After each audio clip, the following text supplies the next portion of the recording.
Cindy from bdancewear.com, and in this video I'm going to show you how to make a pillowcase.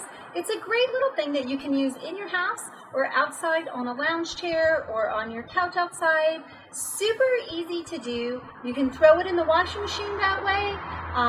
It is something that'll just make everything look a little more upscale. So if you want to find out how to make a pillowcase for inside or out, this is the video for you. So I have a little leftover fabric from my outdoor cushions that I made for my lounge chairs, and my husband's always taking a pillow from the house and bringing it outside on our deck. So I'm going to make something so that we can have a permanent pillow outside.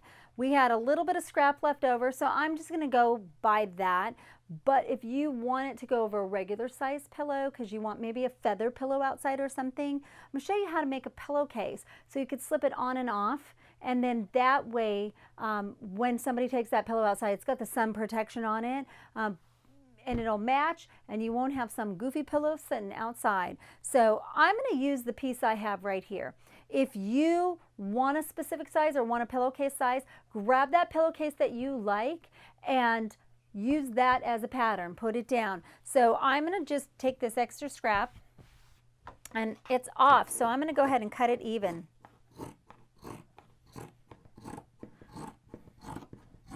I will be so happy not to see one of our house pillows sitting outside. So what I've done on this particular one, I've cut it 15 inches and kept it the length of the fabric because we're going to want to fold it inside to give it that pillowcase look, so we could slip that pillow right in. It has the fold on this side, but I would say most pillowcases are going to be a little bit wider, a few inches. It's a little shorter than I would like, but it's a lot better than I always have these little pieces left over when I do a project and don't know what to do with it, so it'll just match. Nobody will even know it's there when I'm done.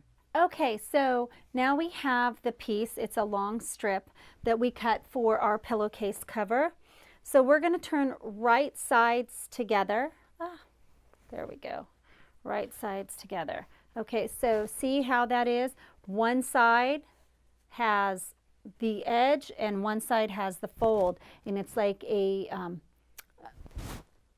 I guess it looks like a long hot dog would be the best explanation for it. So first thing we're going to do is we're going to sew this side seam and this side seam. I always like to start with the open end when I'm pinning or anything. If you're not a skilled sewer, definitely pin a lot. Pins are your friend. So we're going to go ahead and place that edge that's put together with the side we want to see facing each other, the right sides. And then we're going to just really backstitch right here. And we're going to go ahead and sew along that. Right there.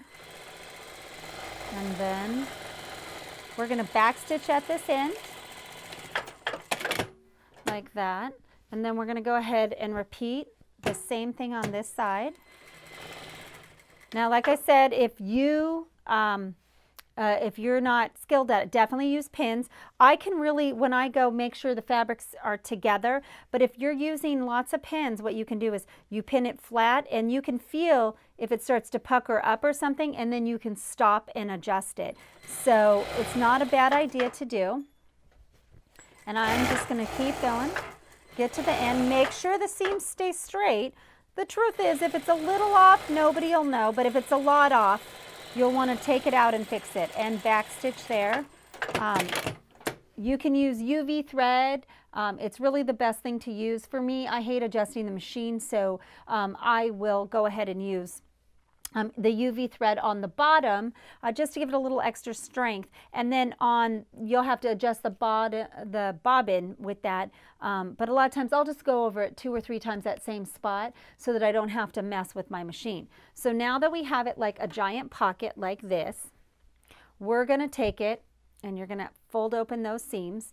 Now you have to determine how long do you want it to be.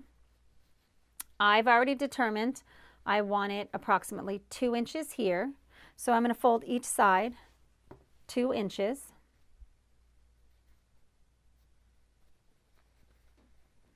And open those seams up.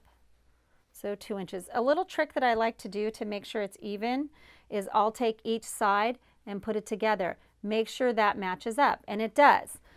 But for a pillowcase end, you're going to want to fold it one more time so it gives a nice clean finish inside.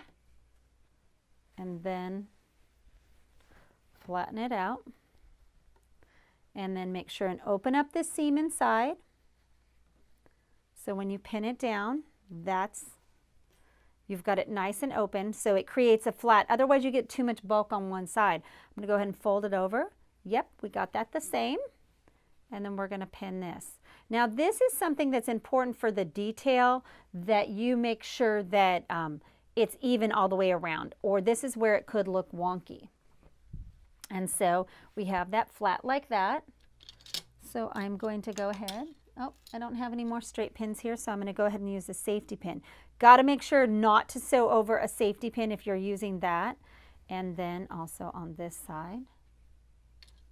Oh, there's one more safety pin. Okay, so something we're going to want to do is now check this side, fold it over. Just make sure, oh, yep, matches up. And then do it on the back side. Then you know you're okay. Now, it's always good to press it at this point because then you'll make sure that you don't have any weird folds. I'm going to turn it right side out because I find it easier to work from here. And then what I'm going to do is I'm going to go ahead and start at this end, right here, and lay it flat. Now sometimes when you fold it, this part seems to be a little tighter, so that's why I like to fold with the, or do it with the side you want to see on the outside, because I can ease it in. I don't care if there's a little pucker in here. If that happens, I'll live, but I don't want the pucker to be seen by anybody. So we're going to go ahead and just start on this. I just sew right to the edge, have my presser foot right on the edge line here, and just sew it. Now, I can remove that safety pin right now.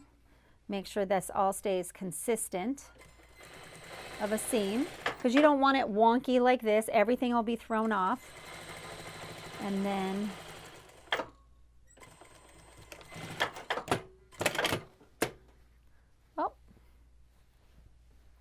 okay, so I guess I lost my bobbin thread. Okay, so now that you see it's correct, we have it inside out like this. I'm sorry, right side out, but I'm going to fold this back so I can sew on this. I'm going to start at the seam, and then let's pull that needle out. And I'm going to back stitch a little just to kind of hold it all in place. Be careful though, it's a lot of layers.